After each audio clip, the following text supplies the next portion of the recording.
Hi Leo, my name is Audrey Allison. Thank you so much for joining me again for your May forecast for 2014. Let's get into it. It's a milder month. We're just dealing with 2 Venus transits, 2 Mercury transits, a full moon, a new moon, and Mars going direct. So Venus transits on May 2nd into Aries. And this is a compatible fire sign with you, Leo, so you're comfortable with this. This is affecting your 9th house of faraway travel and distant locations and philosophies and religions and higher study, higher education. Venus will bring love, beautification, money, resources for you to study if you wanted to for that higher education. Or it could bring a love in from a faraway location. Venus will bring someone exotic into your life. You might travel actually to do so, to meet someone. Or there could be a sudden meeting.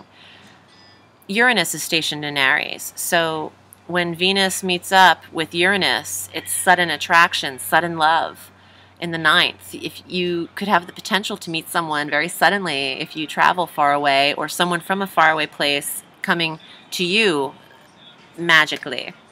So that's pretty awesome support.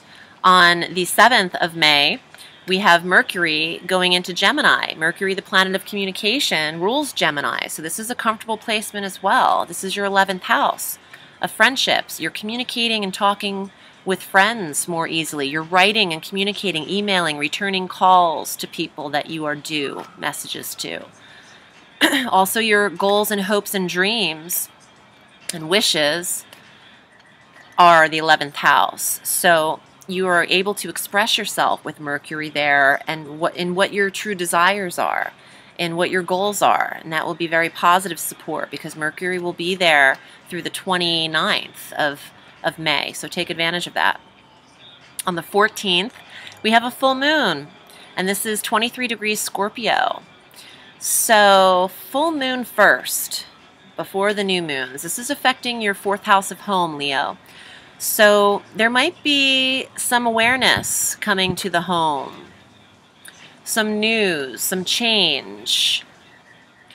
It will be, the full moon is going to illuminate something that you're not aware of in the home. And Scorpio is a very secretive sign, and hidden, mysterious, secretive realms. There could be something coming out of left field regarding the home. An issue that might need to be tended to, especially involving water, plumbing, because Scorpio is water. Sudden change in how the house's plumbing is, or the water around the home. It's going to make more sense to each person individually. It's almost impossible to do an individual reading for millions of people, but I really think that there will be an awareness in this 4th house for sure. So something's being brought to the light of day in regards to this. On the 19th, something very important is happening. Mars is going direct. Yay! In Libra. And Mars has been retrograde in Libra for quite some time, a few months, 3 months. But he's been stationed in Libra for 5 months already, and he'll be there through 3 weeks into July.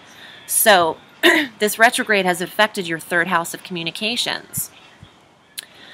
Him going direct will give you the energy. Mars is action and energy. So he will give you the energy to be communicating. You really, Leo, you might have been on a hiatus and not wanted to talk to anybody for the last 3 months. It's just too draining to maintain what you're studying, and the local errands, and short distance travel could be tiring and draining. You're probably just tired with Mars retrograde, but now that he's going direct on the 19th, you're just going to have more energy to get these things accomplished and to return phone calls.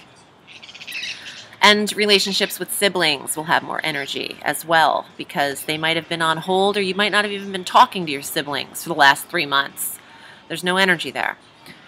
May 20th, the sun goes into Gemini, and this will be there he'll be there for the month. This is in your 11th house of friends. Gemini's affected a lot this month, with Mercury there, the sun there, and then the new moon is in Gemini at 7 degrees. Gemini on the 28th in this 11th house. So you have the sun and the moon. balanced in Gemini, making you very talkative, very quick-witted, expressive with your friends and your clubs and the groups that you belong to. Your goals and dreams are getting hit and shined upon. Your new intentions are in this sector.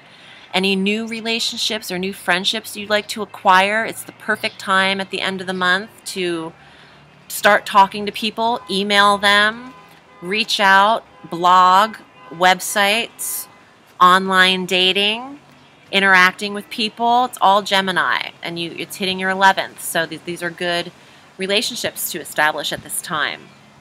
On the 28th also, Venus does her second transit into Taurus. So this is going to affect your career. 10th house, social status, the limelight. With Venus loving planetary support and money going into the 10th, your career is finally paying you. You're loving what you do. There's opportunity around the 10th house, opportunity to get more money, to love what you do. That's such a good, really good reprieve for the end of the month, because I feel like Leos have been putting a lot of time and fire and passion and energy into their dreams, and they're finally coming to fruition. And let me tell you something, Jupiter's going to hit. Jupiter's going to change it up in July, and it's all about Leo or Leo ascendants. It's going to be magnificent and magical. So we're just, I mean, May starts the mild tempo. Relief is sure steps away. It's almost like you're walking on the beach and you're on the sand and you can see the ocean and you're almost there. You can almost get your toe right into there. It's coming. This is still a better, much smoother month than April. And Mercury makes his final transit on May 29th for the month. He goes into Cancer. Communication in your 12th house. Now, 12th house is the quiet house, so it's kind of ironic.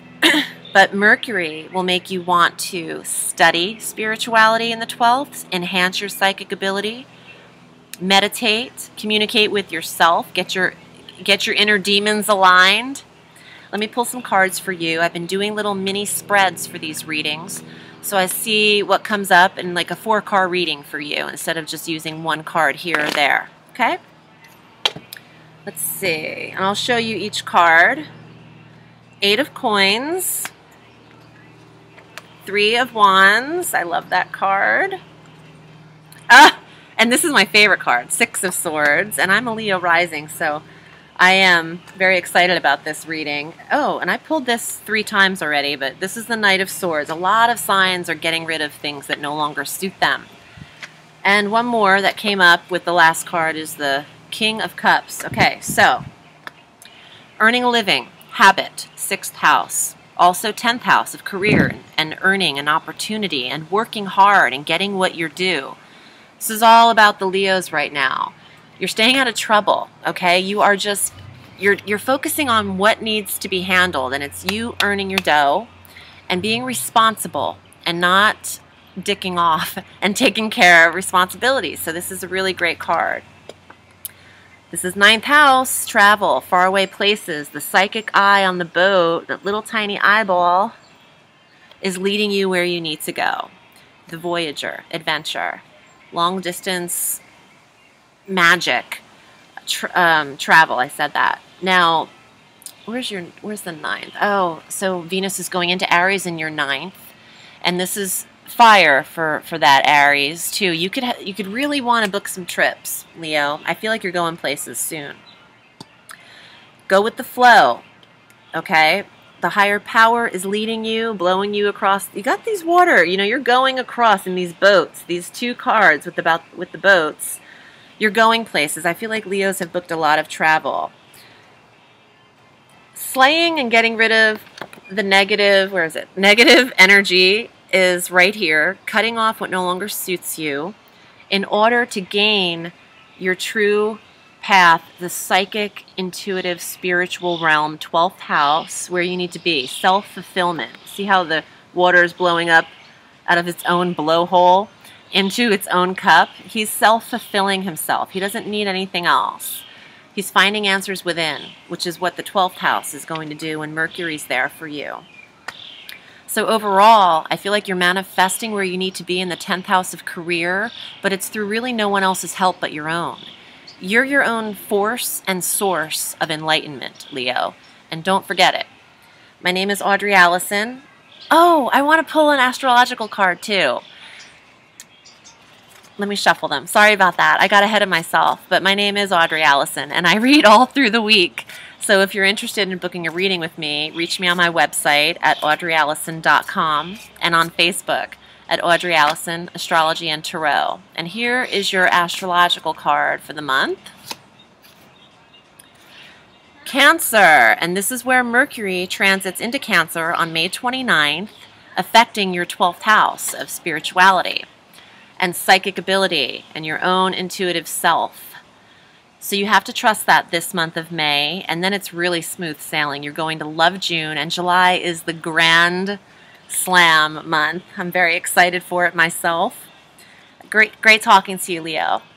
I will see you in June, and see you soon. Have a sweet day. Bye.